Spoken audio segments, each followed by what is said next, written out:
जय गणेश। हर हर महादेव। श्री शंभुनाथ शिव पुराण की जय। बोलो महादेव की जय। बंधन और मोक्ष का विवेचन, शिव पूजा का उपदेश, लिंग आदि में शिव पूजन का विधान, भस्म के स्वरूप का निरूपण और महत्व, शिव एवं गुरु शब्द की व्युत्पत्ति तथा शिव के भस्म धारण का रहस्य। ऋषि बोले, सर्वज्ञों में श्रेष्ठ सूत जी, बंधन और मोक्ष का स्वरूप क्या है, यह हमें बताइए। सूत जी ने कहा, महर्षियों में बंधन और मोक्ष का स्वरूप तथा मोक्ष के उपाय का वर्णन करूंगा, तुम लोग आदर पूर्वक सुनो। जो प्रकृति आदि 8 बंधनों से बंधा हुआ है वह जीवबद्ध कहलाता है, और जो उन 8 बंधनों से छूटा हुआ है उसे मुक्त कहते हैं। प्रकृति आदि को वश में कर लेना मोक्ष कहलाता है। बंधन आगुंतक है और मोक्ष स्वतः सिद्ध है। बद्ध जीव जब बंधन से मुक्त हो जाता है तब उसे मुक्त जीव कहते हैं। प्रकृति, बुद्धि, महतत्व, त्रिगुणात्मक अहंकार और 5 तन्मात्राएं, इन्हें ज्ञानी पुरुष प्रकृत्याघष्टक मानते हैं। प्रकृति आदि 8 तत्वों के समूह से देह की उत्पत्ति हुई है। देह से कर्म उत्पन्न होता है और फिर कर्म से नूतन देह की उत्पत्ति होती है। इस प्रकार बारंबार जन्म और कर्म होते रहते हैं। शरीर को स्थूल, सूक्ष्म और कारण के भेद से 3 प्रकार का जानना चाहिए। स्थूल शरीर जागृत अवस्था में व्यापार कराने वाले, सूक्ष्म शरीर जागृत और स्वप्न अवस्थाओं में इंद्रिय भोग प्रदान करने वाला तथा कारण शरीर सुषुप्तावस्था में आत्मानंद की अनुभूति कराने वाला कहा गया है। जीव को उसके प्रारब्ध कर्म अनुसार सुख दुख प्राप्त होते हैं। वह अपने पुण्य कर्मों के फल स्वरूप सुख और पाप कर्मों के फल स्वरूप दुख का उपभोग करता है। अतः कर्म पास से बंधा हुआ जीव अपने त्रिविध शरीर से होने वाले शुभाशुभ कर्मों द्वारा सदा चक्कर की भांति बारंबार घुमाया जाता है। इस चक्करवत भ्रमण की निवृत्ति के लिए चक्कर करता स्तवन एवं आराधन करना चाहिए। प्रकृति आदि जो 8 पाश बतलाए गए हैं उनका समुदाय ही महाचक्कर है। जो प्रकृति से परे है वह परमात्मा शिव है। भगवान महेश्वर ही प्रकृति आदि महाचक्कर के कर्ता हैं, क्योंकि वह प्रकृति से परे हैं। जैसे बकायन नामक वृक्ष का थाला जल को पीता है और उगलता है, उसी प्रकार शिव प्रकृति आदि को अपने वश में करके उस पर शासन करते हैं। उन्होंने सबको वश में कर लिया है, इसलिए वे शिव कहे गए हैं। शिव ही सर्वज्ञ, परिपूर्ण तथा निष्प्रिय है। सर्वज्ञता, तृप्ति, अनादि बोध, स्वतंत्रता, नित्य अलुप्त शक्ति से संयुक्त होना और अपने भीतर अनंत शक्तियों को धारण करना, महेश्वर के इन 6 प्रकार के मानसिक ऐश्वर्यों को केवल वेद जानता है। अतः भगवान शिव के अनुग्रह से ही प्रकृति आदि 8 तत्व वश में होते हैं। भगवान शिव का कृपा प्रसाद प्राप्त करने के लिए उन्हीं का पूजन करना चाहिए। यदि कहें शिव तो परिपूर्ण है, निष्प्रिय है, उनकी पूजा कैसे हो सकती है, तो इसका उत्तर यह है कि भगवान शिव के उद्देश्य से उनकी प्रसन्नता के लिए किया हुआ सत्कर्मों के कृपा प्रसाद को प्राप्त कराने वाला होता है। शिवलिंग में, शिव की प्रतिमा में तथा शिव भक्त जनों में शिव की भावना करके उनकी प्रसन्नता के लिए पूजा करनी चाहिए। वह पूजन शरीर से, मन से, वाणी से और धन से भी किया जा सकता है। उस पूजा से महेश्वर शिव जो प्रकृति से परे है पूजक पर विशेष कृपा करते हैं और उनका वह कृपा प्रसाद सत्य होता है। शिव की कृपा से कर्म आदि सभी बंधन अपने वश में हो जाते हैं। कर्म से लेकर प्रकृति पर्यंत सब कुछ जब वश में हो जाता है तब वह जीव मुक्त कहलाता है और स्वात्मा राम रूप से विराजमान होता है। परमेश्वर शिव की कृपा से जब कर्म जनित शरीर अपने वश में हो जाता है तब भगवान शिव के लोक में निवास का सौभाग्य प्राप्त होता है। इसी को सालोक्य मुक्ति कहते हैं। जब तन मात्राएं वश में हो जाती है तब जीव जगदम्बा सहित शिव का सामीप्य प्राप्त कर लेता है। यह सामीप्य मुक्ति है। उसके आयुध आदि और क्रिया आदि सब कुछ भगवान शिव के समान हो जाते हैं। भगवान का महाप्रसाद प्राप्त होने पर बुद्धि भी वश में हो जाती है। बुद्धि प्रकृति का कार्य है, उसका वश में होना साष्टी मुक्ति कहा गया है। पुनः भगवान का महान अनुग्रह प्राप्त होने पर प्रकृति वश में हो जाएगी। उस समय भगवान शिव का मानसिक ऐश्वर्य बिना यत्न के ही प्राप्त हो जाएगा। सर्वज्ञता और तृप्ति आदि जो शिव के ऐश्वर्य हैं उन्हें पाकर मुक्त पुरुष अपने आत्मा में ही विराजमान होता है। वेद और शास्त्रों में विश्वास रखने वाले विद्वान पुरुष इसी को सायुज्य मुक्ति कहते हैं।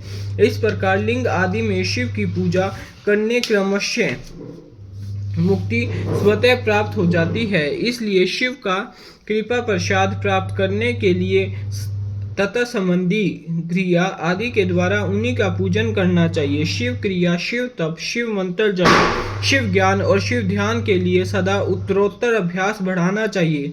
प्रतिदिन प्रातःकाल से रात को सोते समय तक और जन्म काल से लेकर मृत्यु पर्यंत सारा समय भगवान शिव के चिंतन में ही बिताना चाहिए। साध्यो जात आदि मंत्रों तथा नाना प्रकार के पुष्पों से भी शिव की पूजा करता है वह शिव को ही प्राप्त होता है। ऋषि बोले, उत्तम व्रत का पालन करने वाले सूत जी, लिंग आदि में शिव जी की पूजा का क्या विधान है यह हमें बताइए। सूत जी ने कहा, द्विजो, मैं लिंगों के क्रम का यथावत वर्णन कर रहा हूँ, तुम सब लोग सुनो। वह प्रणव ही समस्त अभीष्ट वस्तुओं को देने वाला प्रथम लिंग है, उसे सूक्ष्म प्रणव रूप समझो। सूक्ष्म लिंग निष्कल होता है और स्थूल लिंग सकल। पंचाक्षर मंत्र को ही स्थूल लिंग कहते हैं। उन दोनों प्रकार के लिंगों का पूजन तप कहलाता है। वे दोनों ही लिंग साक्षात मोक्ष देने वाले हैं। पौरुष लिंग और प्रकृति लिंग के रूप में बहुत से लिंग हैं, उन्हें भगवान शिव ही विस्तार पूर्वक बता सकते हैं, दूसरा कोई नहीं जानता। पृथ्वी के विकार भूत जो लिंग ज्ञाता है उनको मैं तुम्हें बता रहा हूँ। उनमें स्वयं शंभु लिंग प्रथम है, दूसरा बिंदु लिंग, तीसरा प्रतिष्ठित लिंग, चौथा चर लिंग और पांचवा गुरु लिंग है। देवर्षियों को तपस्या से संतुष्ट हो उनके समीप प्रकट होने के लिए पृथ्वी के अंतर्गत बीज रूप से व्याप्त हुए भगवान शिव वृक्षों के अंकुर की भांति भूमि को भेद कर नाद लिंग के रूप में व्यक्त हो जाते हैं। वे स्वतः व्यक्त हुए शिव ही स्वयं प्रकट होने के कारण स्वयं शंभु नाम धारण करते हैं। ज्ञानी जन उन्हें स्वयं शंभु लिंग के रूप में जानते हैं। उस स्वयं शंभु लिंग की पूजा से उपासक का ज्ञान स्वयं ही बढ़ने लगता है। सोने चांदी आदि के पत्थर पर, भूमि पर अथवा वेदी पर अपने हाथ से लिखी जो शुद्ध प्रणव मंत्र रूप लिंग है उसमें तथा मंत्र लिंग का आलेखन करके उसमें भगवान शिव की प्रतिष्ठा और आह्वान करें। ऐसा बिंदु नाद में लिंग स्थावर और जंगम दोनों ही प्रकार का होता है। इसमें शिव का दर्शन भावनामय ही है। ऐसा निसंदेह कहा जा सकता है, जिसको जहाँ भगवान शंकर के प्रकट होने का विश्वास हो उसके लिए वहीं प्रकट होकर वे अभीष्ट फल प्रदान करते हैं। अपने हाथ से लिखे हुए यंत्र में अथवा अकृत्रिम स्थावर आदि में भगवान शिव का आवाहन करके 16 उपचारों से उनकी पूजा करें। ऐसा करने से साधक स्वयं ही ऐश्वर्य को प्राप्त कर लेता है और इस साधन के अभ्यास से उसको ज्ञान भी होता है। देवता और ऋषियों ने आत्म सिद्धि के लिए अपने हाथ से वैदिक मंत्रों के उच्चारण पूर्वक शुद्ध मंडल में शुद्ध भावना द्वारा जिस उत्तम शिवलिंग की स्थापना की है उसे पौरुष लिंग कहते हैं तथा वही प्रतिष्ठित लिंग कहलाता है। उस लिंग की पूजा करने से सदा पौरुष ऐश्वर्य की प्राप्ति होती है। महान ब्राह्मण और महाधनी राजा किसी कारीगर से शिवलिंग का निर्माण कराकर जो मंत्र पूर्वक उसकी स्थापना करते हैं उनके द्वारा स्थापित हुआ वह लिंग भी प्रतिष्ठित लिंग कहलाता है, किंतु वही प्राकृत लिंग है। इसलिए प्राकृत ऐश्वर्य भोग को ही देने वाला होता है। जो शक्तिशाली और नित्य होता है उसे पुरुष कहते हैं तथा जो दुर्बल और अनित्य होता है वह प्राकृत कहलाता है। लिंग नाभि, जिह्वा, नासागर भाग और शिखा की कर्म से कटी, हृदय और मस्तक तीनों स्थानों में जो लिंग की भावना की गई है उसे आध्यात्मिक लिंग को ही चरलिंग कहते हैं। पर्वत को पुरुष लिंग बताया गया है और भूतल को विद्वान पुरुष प्रकृति लिंग मानते हैं। वृक्ष आदि को पुरुष लिंग जानना चाहिए और गुलम आदि को प्रकृति लिंग, साठी नामक धान्य को प्रकृति लिंग समझना चाहिए और शाली, अघनी एवं गेहूं को पुरुष लिंग, अनिमा आदि 8 सिद्धियों को देने वाले जो ऐश्वर्य है उसे पुरुष ऐश्वर्य जानना चाहिए। सुंदर स्त्री तथा धन आदि विषयों को आसतिक पुरुष प्राकृतिक ऐश्वर्य कहते हैं। चरलिंगों में सबसे प्रथम रसलिंग का वर्णन किया जाता है। रसलिंग ब्राह्मणों को उनकी सारी अभीष्ट वस्तुओं को देने वाला है। शुभ कारक बाद लिंग स्त्रियों को महान राज्य की प्राप्ति कराने वाला है। सुवर्ण लिंग वैश्यों को महाधनपति का पद प्रदान करने वाला है तथा सुंदर शिवलिंग शूद्रों को महाशुद्धि देने वाला है। सफ्टिक में लिंग तथा बाण लिंग सब लोगों को उनकी समस्त कामनाएं प्रदान करते हैं। अपना न हो तो दूसरे का सफ्टिक या बाण लिंग भी पूजा के लिए निषेध नहीं है। स्त्रियों विशेषतः सद्भाव के लिए पार्थिव लिंग की पूजन का विधान है।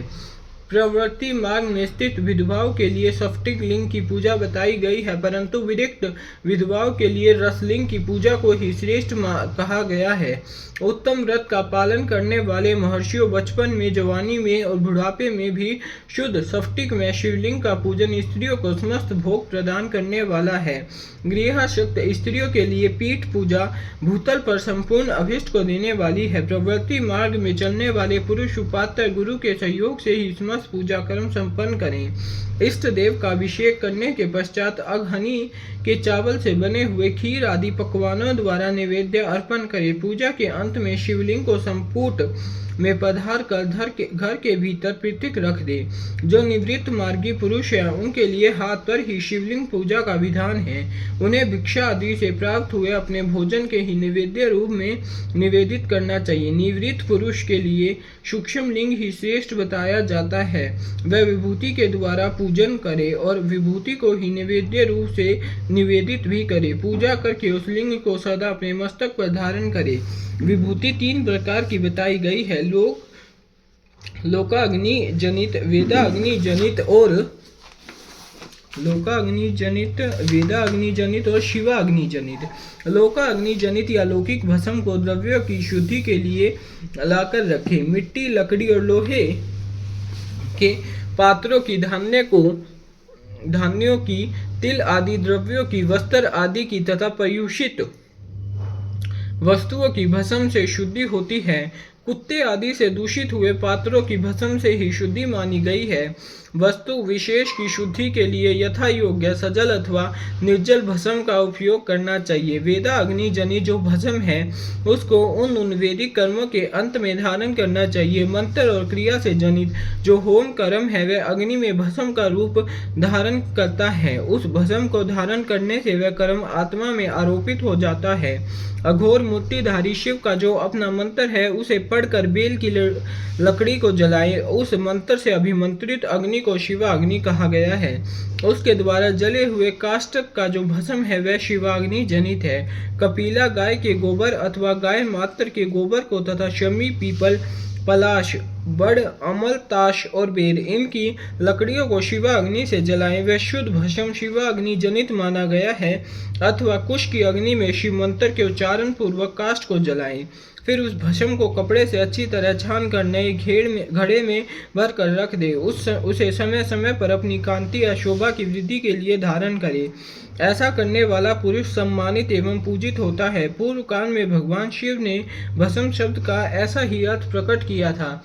जैसे राजा अपने राज्य में सारभूत कर को ग्रहण करता है, जैसे मनुष्य शस्य आदि को जलाकर रांध कर उसका सार ग्रहण करते हैं, तथा जैसे जट, रानल, नाना प्रकार के भोक्ष्य भोज्य आदि पदार्थों को भारी मात्रा में ग्रहण करके जलाकर सारतर वस्तु ग्रहण करता है और उस सारतर वस्तु से स्वदेह का पोषण करता है, उसी प्रकार प्रपंच करता परमेश्वर शिव ने भी अपने में आद्य रूप से विद्यमान प्रपंच को जलाकर भस्म रूप से उसके सार तत्व को ग्रहण किया है। प्रपंच को दग्ध करके शिव ने उसके भस्म को अपने शरीर में लगाया है। राख भभूत पोतने के बहाने जगत के सार को ही ग्रहण किया है। अपने शरीर में अपने लिए रतन स्वरूप भस्म को इस प्रकार स्थापित किया है। आकाश के सार तत्व से केश, वायु के सार तत्व से मुख, अग्नि के सार तत्व से हृदय, जल के सार तत्व से कटी भाग और पृथ्वी के सार तत्व से घुटनों को धारण किया है। इस तरह उन्होंने सारे अंग विभिन्न वस्तुओं के सार रूप है।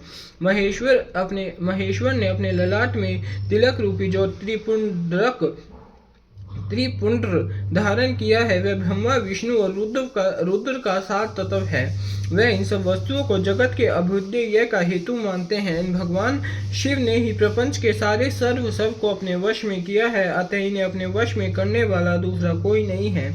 जैसे समस्त मृगों का हिंसक मृग सिंह कहलाता है और उसकी हिंसा करने वाला दूसरा कोई मृग नहीं है, अतएव उसे सिंह कहा गया है।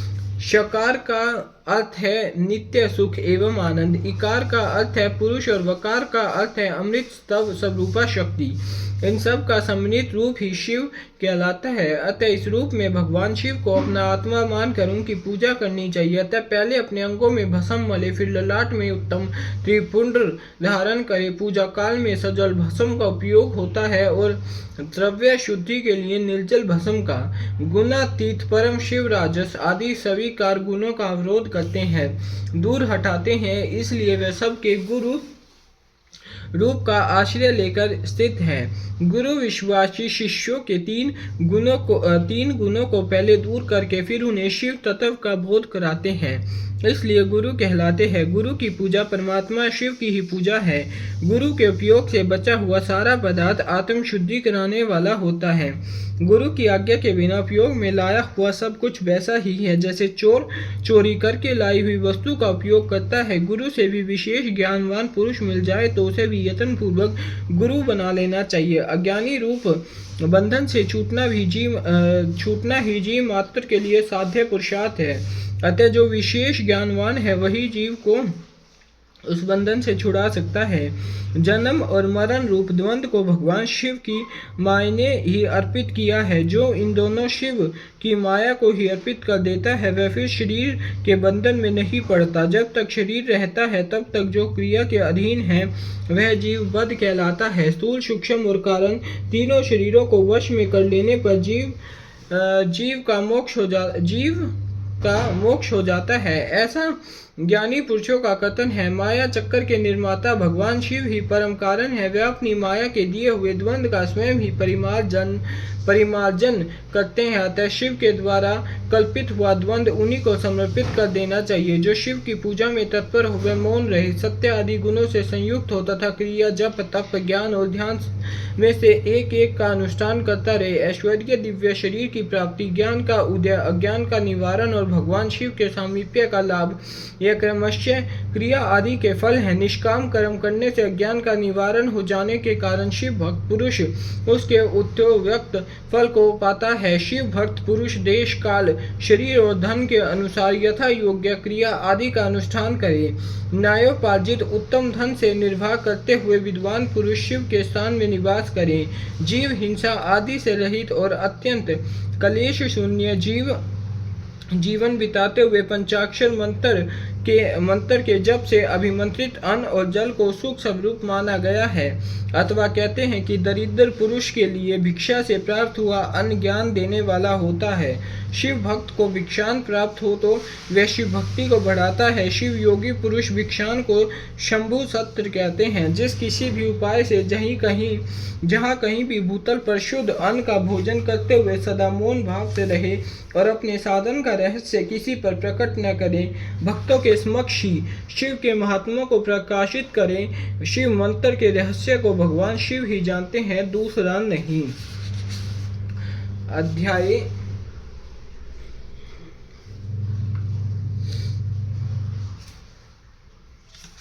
18वां समाप्त है।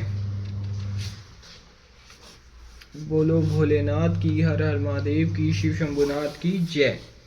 पार्थिव लिंग के निर्माण की रीति तथा वेद मंत्रों द्वारा उसके पूजन की विस्तृत एवं संक्षिप्त विधि का वर्णन। हर हर महादेव, शिव शंभुनाथ, त्रिकालदर्शी भोलेनाथ महादेव की जय। तदनंतर पार्थिव लिंग की श्रेष्ठता तथा महिमा का वर्णन करके सूत जी कहते हैं, महर्षियों, अब मैं वैदिक कर्म के प्रति श्रद्धा भक्ति रखने वाले लोगों के लिए वेदोक्त मार्ग से ही पार्थिव पूजा की पद्धति का वर्णन करता हूँ। यह पूजा भोग और मोक्ष दोनों को देने वाली है। आहनिक सूत्रों में बताई हुई विधि के अनुसार विधि पूर्वक स्नान और संध्योपासना करके पहले ब्रह्म यज्ञ करें। तत्पश्चात देवताओं, ऋषियों, संक आदि मनुष्य और पितरों का तर्पण करें।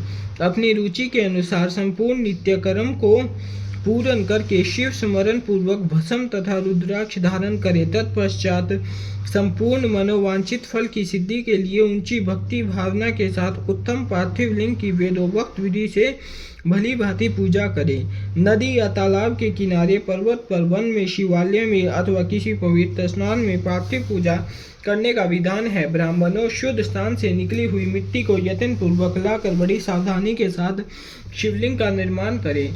ब्राह्मण के लिए श्वेत, क्षत्रिय के लिए लाल, वैश्य के लिए पीली और शूद्र के लिए काली मिट्टी से शिवलिंग बनाने का विधान है, अथवा जहाँ जो मिट्टी मिल जाए उसी से शिवलिंग बनाए। शिवलिंग बनाने के लिए प्रयत्न पूर्वक मिट्टी का संग्रह करके उसे शुभ मृत्तिका को अत्यंत शुद्ध स्थान में रखें। फिर उसकी शुद्धि करके जल से सान कर पिंडी बना दें और वेदोक्त मार्ग से धीरे धीरे सुंदर पार्थिव लिंग की रचना करें। तत्पश्चात भोग और मोक्ष रूपी फल की प्राप्ति के लिए भक्ति पूर्वक उसका पूजन करें। उस पार्थिव लिंग के पूजन की जो विधि है उसे मैं विधान पूर्वक बता रहा हूँ, तुम सब लोग सुनो। ओम नमः शिवाय। इस मंत्र का उच्चारण करते हुए समस्त पूजन सामग्री का प्रोक्षण करें, उस पर जल छिड़के। इसके बाद भूर सी इत्यादि मंत्र से क्षेत्र सिद्धि करें। फिर आपोस्मान इस मंत्र से जल का संस्कार करें। इसके बाद नमस्ते रुद्र इस मंत्र से स्फटिका बंद स्फटिक शिला का घेरा बनाने की बात कही गई है। नमे शंभवाय इस मंत्र से क्षेत्र शुद्धि और पंचामृत का प्रोक्षण करें। तत्पश्चात शिव भक्त पुरुष नमः पूर्वक नीलग्रीवाहे मंत्र से शिवलिंग की उत्तम प्रतिष्ठा करें। इसके बाद वैदिक रीति से पूजन कर्म करने वाला उपासक भक्ति पूर्वक एतते रुद्रावसम इस मंत्र से रमणीय आसन दे। मानो महानतम इस मंत्र से आवाहन करे।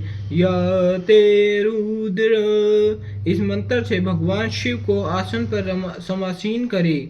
यामिषु इस मंत्र से शिव के अंगों में न्यास करे। अद्यवोचत इस मंत्र से प्रेम पूर्वक अधिव्यासन करे। अस्सो यस्तामरो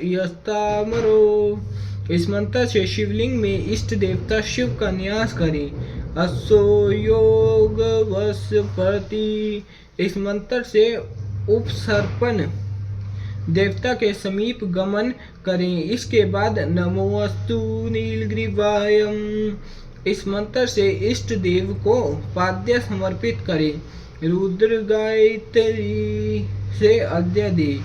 त्र्यंबकम मंत्र से आचमन करें। पृथिव्याम इस मंत्र से दुग्ध स्नान कराएं। दधिक्रानव्युनम इस मंत्र से दधी स्नान कराएं। इस मंत्र से दधी स्नान कराएं। घृतम घृत्पावा इस मंत्र से घृत स्नान कराएं। मधुवातम मधुनक्तम मधुमानो इन 3 ऋचाओं से मधु स्नान और शक्रा स्नान कराएं। इन दुग्ध आदि 5 वस्तुओं को पंचामृत कहते हैं अथवा पाद्य समर्पण के लिए कहे गए। नमोस्तु नीलग्रीवायम इत्यादि मंत्र द्वारा पंचामृत से स्नान कराएं। तदनंतर मानस्तों के इस मंत्र से प्रेम पूर्वक भगवान शिव को कटिबंध कर धनी अर्पित करें। नमो धृष्णवे इस मंत्र का उच्चारण करके आराध्य देवता को उत्तरीय धारण कराए। या ते हेतिह इत्यादि 4 ऋचाओं को पढ़कर वेद यज्ञ भक्त प्रेम से विधि पूर्वक भगवान शिव के लिए वस्त्र एवं यज्ञोपवीत समर्पित करे।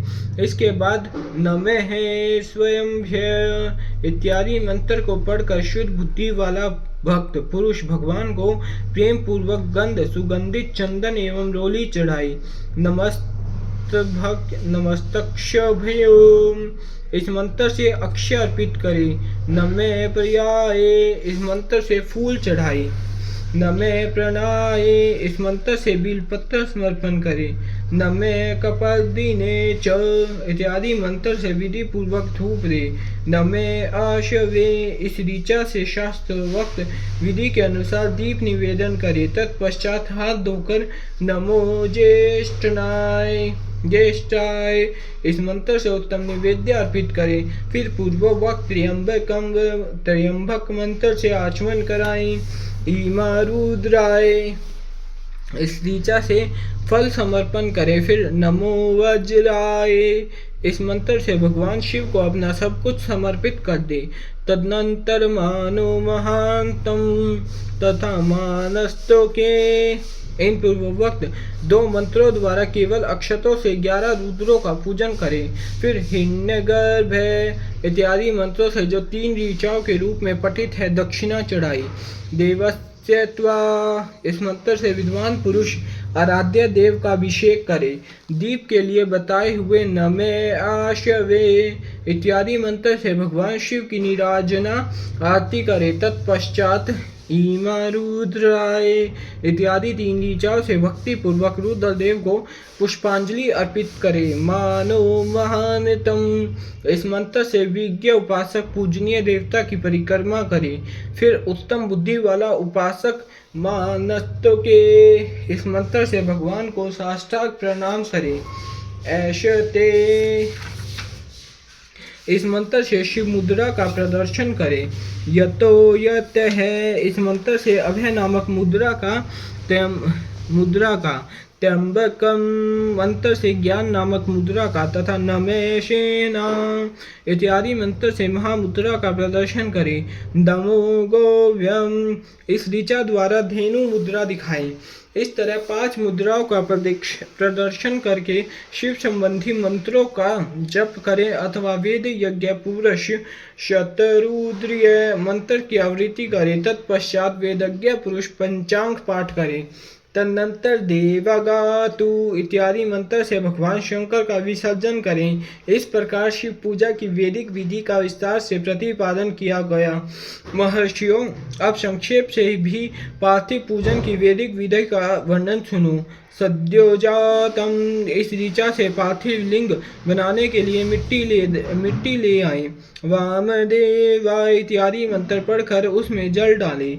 जब मिट्टी सन कर तैयार हो जाए तब अघोरम मंत्र से लिंग निर्माण करें। फिर तत्पुरुषाय इस मंत्र से विधिवत उसमें भगवान शिव का आवाहन करें। तदनंतर ईशानम मंत्र से भगवान शिव को वेदी पर स्थापित करें। उनके सिवाय अन्य सब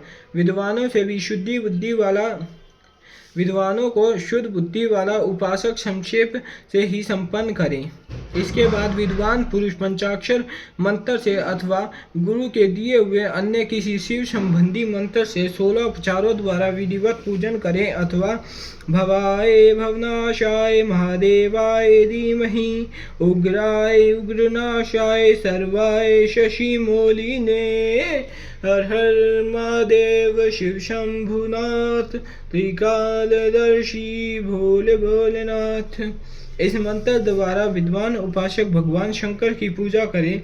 वह भ्रम छोड़कर उत्तम भाव भक्ति से शिव की आराधना करें, क्योंकि भगवान शिव भक्ति से ही मनोवांछित फल देते हैं। ब्राह्मणों, यहाँ जो वैदिक विधि से पूजन का क्रम बताया गया है, इसका पूर्ण रूप से आदर करता हुआ मैं पूजा की एक दूसरी विधि भी बता रहा हूँ, जो उत्तम होने के साथ ही सब साधारण के लिए उपयोगी है। मुनिवरों, पार्थिव लिंग की पूजा भगवान शिव के नाम से बताई गई है। वह पूजा संपूर्ण अभिष्टों को देने वाली है। मैं उसे बताता हूँ, सुनो। हर महेश्वर शंभु शूलपाणी पिनाकधिक्य शिव पशुपति और महादेव, ये क्रमशः शिव के 8 नाम कहे गए हैं। इनमें से प्रथम नाम के द्वारा अर्थात ओम हराय नमः का उच्चारण करके पार्थिव लिंग बनाने के लिए मिट्टी लाए। दूसरा नाम अर्थात ओम महेश्वराय नमः का उच्चारण करके लिंग निर्माण करे। फिर ओम शंभवे नमः बोलकर उस पार्थिव लिंग की प्रतिष्ठा करे। तत्पश्चात पश्चात ओम शूलपाण्याय नमः कहकर उस पार्थिव लिंग में भगवान शिव का आवाहन करे। ओम पिनाकधीश्य नमः कहकर उस शिवलिंग को नहलाए। ओम शिवाय नमः बोलकर उसकी पूजा करे। फिर ओम पशुपतये नमः कहकर क्षमा प्रार्थना करे और अंत में ओम महादेवाय नमः कहकर आराध्य देव का विसर्जन कर दे। प्रत्येक नाम के आदि में ओंकार और अंत में चतुर्थी विभक्ति के साथ नाम पद नाम है। पद लगाकर बड़े आनंद और भक्तिभाव से पूजन संबंधी सारे कार्य करने चाहिए।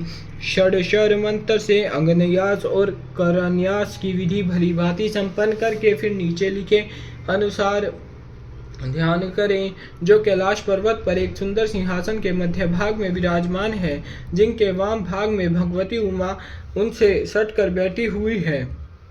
सनक सनंदन आदि भक्तजन जिनकी पूजा कर रहे हैं तथा जो भक्तों के दुख रूपी दावनल को नष्ट कर देने वाले अप्रेम्य शक्तिशाली ईश्वर हैं, उन विश्व विभूषण भगवान शिव का चिंतन करना चाहिए। भगवान महेश्वर का प्रतिदिन इस प्रकार ध्यान करें।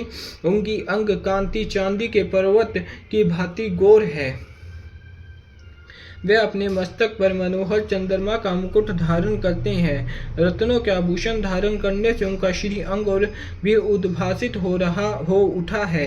उनके 4 हाथों में क्रमशः परशु मृग मुद्रा वर एवं अभय मुद्रा सुशोभित है। वे सदा प्रसन्न रहते हैं, कमल के आसन पर बैठे हैं और देवता लोग चारों ओर खड़े होकर उनकी स्तुति कर रहे हैं।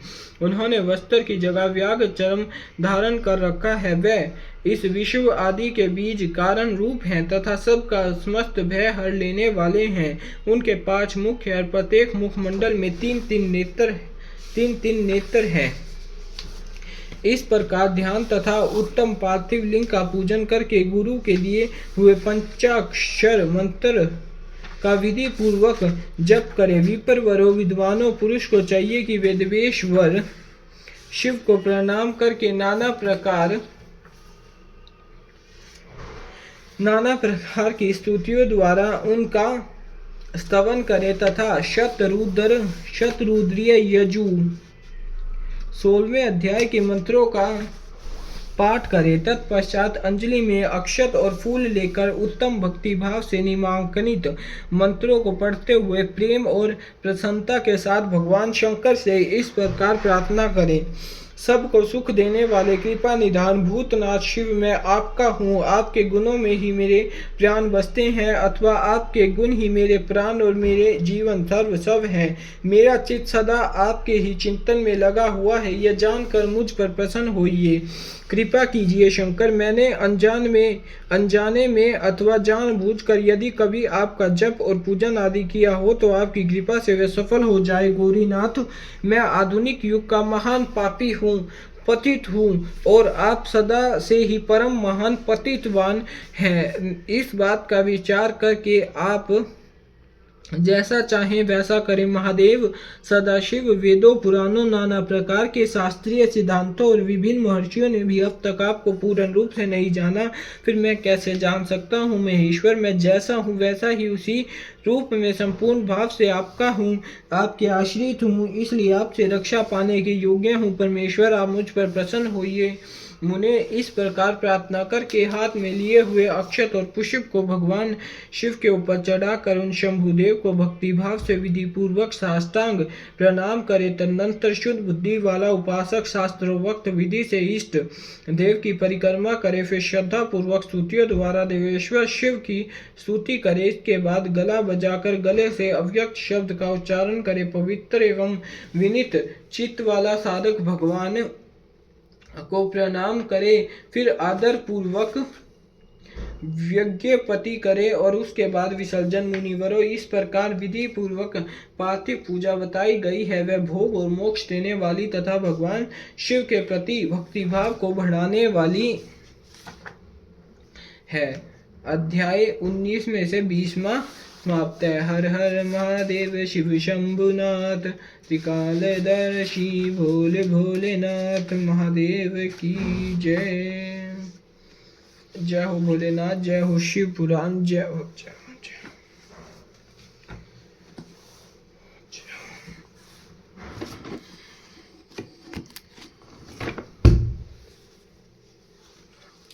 ओम जय शिव ओमकारा स्वामी हर जय शिव ओमकारा ब्रह्मा विष्णु सदा शिव ब्रह्मा विष्णु सदा शिव अर्धांगीधारा ओम जय शिव ओमकारा एकानन चतुरानन पंचानन राजे स्वामी पंचानन राजे हंसानन गरुड़ासन हंसानन गरुड़ासन विश्वान सारी ओम जय शिव ओमकारा दो भुज चारु चतुर्भुज दस भुज ते सोहे स्वामी दस भुज ते सोहे तीनों रूप निरखता तीनों रूप निरखता त्रिभुवन मोहे ओम जय शिव ओमकारा श्वेतांबर पीतांबर बागांबर आदि स्वामी बागांबर आदि सनकादिक ब्रह्मादिक सनकादिक ब्रह्मादिक भूतादिक संगी ओम जय शिव ओमकारा अक्षमाला बनमाला रुंडमाला धारी स्वामी रुंडमाला धारी चंदन मृगमद चंदा चंदन मृगमद चंदा बोले शुभकारी ओम जय शिव ओमकारा कर्म जज कमंडल चकर से शूल दरदा स्वामी चकर से शूल दरदा जग करता दुख हरता जग करता दुख हरता जग पालन करता ओम जय शिव ओमकारा 64 योगनी मंगल गावे नित्य करत भैरू स्वामी नित्य करत भैरू बाजे ताल मड़म बाजे बाजे ढोल मड़ंग और बाजे डमरू ओम जय शिव ओमकारा लक्ष्मी बरसावे धन श्री पार्वती संगे स्वामी श्री पति संघे अर्धांग गायत्री अर्धांगिनी गायत्री सिर सोहे गंगे ओम जय शिव ओमकारा काशी में विश्वनाथ विराजैनम ब्रह्मचारी स्वामिनंदे ब्रह्मचारी नित्य उठ भोग लगावे महिमा आदि भारी ओम जय शिव ओम ब्रह्मा विष्णु सदा शिव जानत का स्वामी जानत विवेका प्रणवाक्षर के मध्य तीनों एका ओम जय शिव ओमकारा श्री गुण शिव की आरती जो कोई नर गावे स्वामी प्रेम सहित गावे स्वामी शिव श्याम गावे कहत शिवानंद स्वामी कहत हरिहर स्वामी फल भावे ओम जय शिव ओमकारा हर जय शिव ओम ब्रह्मा विष्णु सदा शिव हरदा गिरारा स्वामी हरदा ओम जय शिव ओमकारा हर हर महादेव शिव शंभुनाथ एकादशी भोलेनाथ देव की जय।